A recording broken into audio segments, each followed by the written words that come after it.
तीन बेटियां होने के बावजूद भी लावारिस मर गया है बाप। और ये घटना सोनीपत से सामने आई है, जो कि बहुत बड़ी दुखद खबर है कि तीन बेटियां होने के बावजूद भी लावारिस मर गया है बाप। और इस वीडियो को आप लोग ज़रूर देखना, सुनना और अपनी राय ज़रूर कमेंट में मुझे बताना कि क्या सिर्फ बेटा का ही हर चीज़ फ़र्ज़ है, बेटी का फ़र्ज़ नहीं है।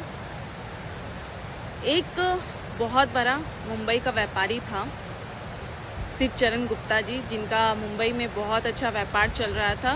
वो अपनी तीन बेटियों को पढ़ा लिखा कर कामयाब बना दिए, जिनमें से दो बेटी उनकी बहुत अच्छी टीचर बन चुकी थी और एक बेटी का जिन्होंने मुंबई में अच्छे घर में शादी करवा दिया था। तो उनका बिज़नेस बहुत अच्छे से चल रहा था, लेकिन बिज़नेस एक टाइम के बाद उनका बहुत ज़्यादा लॉस हो चुका था। और लॉस होने के बाद उन्होंने अपने घर को बेच दिया और बेचने के बाद फिर उन्होंने सोनीपत, हरियाणा के सोनीपत वृद्धाश्रम में चले गए। और वहाँ जाने के बाद उनकी पत्नी की तबीयत बहुत ज़्यादा ख़राब होने लगी थी। फिर उनकी 2024 में देहांत हो चुकी थी।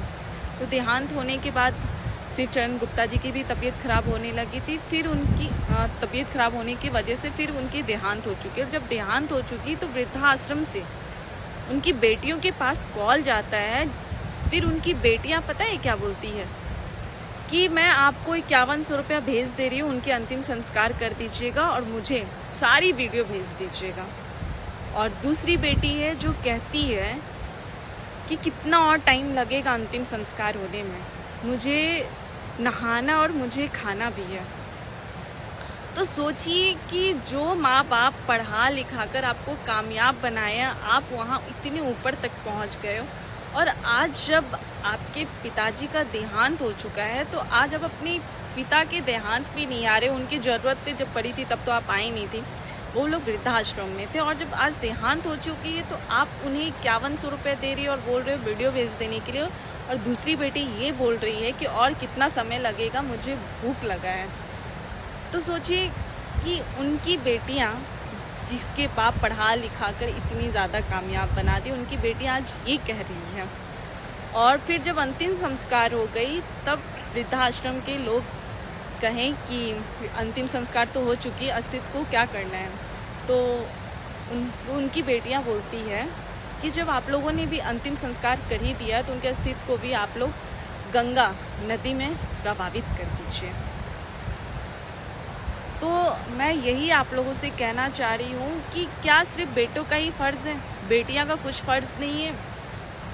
जो माँ बाप आपको पढ़ा लिखा के इतनी कामयाब बना दिए हैं, आज उनके आप देहांत पर नहीं आ रहे हो। इतना आप लोग ज़िंदगी में बिज़ी हो चुके हो। तो मैं आप लोगों को यही बताना चाहती हूँ कि अपने बच्चे को आप पढ़ाइए लिखाइए, उन्हें ये भी बताइए कि एक रिश्ता का वैल्यू क्या होता है, एक माँ बाप क्या होते हैं, उनका सुख क्या होता है। आज उनके जो बेटियां इस तरह से बोल रही है, तो वो लोग तो बच्चे के नाम पर फिर कलंक है, जो अपने माँ बाप के देहांत पर नहीं आए। क्या बोला जाए इन लोग के बारे में, जो अपनी खुद के माँ बाप के देहांत पर नहीं पहुँच पा रहे हैं। मैं बस यही आप लोगों को बताना चाह रही हूँ कि अपने बच्चों को आप लोग अपने माँ बाप का वैल्यू ज़रूर बताएं कि माँ बाप का वैल्यू होता है क्या। वो लोग कितने कष्ट करके अपने बच्चे को पढ़ाते लिखाते और कितने कामयाब बनाते हैं। और जब उनकी ज़रूरत पड़ती तब वही बच्चे लोग उनके पास नहीं आते और वो लोग लास्ट मोमेंट पे वृद्धाश्रम चले जाते हैं। तो ऐसे आप लोग मत कीजिए। अपने माँ बाप का आप लोग वैल्यू समझिए, कदर कीजिए कि उन लोगों ने आज पढ़ाए हैं लिखाए हैं, तब जाकर आज आप लोग यहाँ तक पहुँचे हो। और आज उनके ज़रूरत पे आप लोग उनके पास नहीं हो। तो ये बहुत बड़ी दुखद घटना आई है सोनीपत से।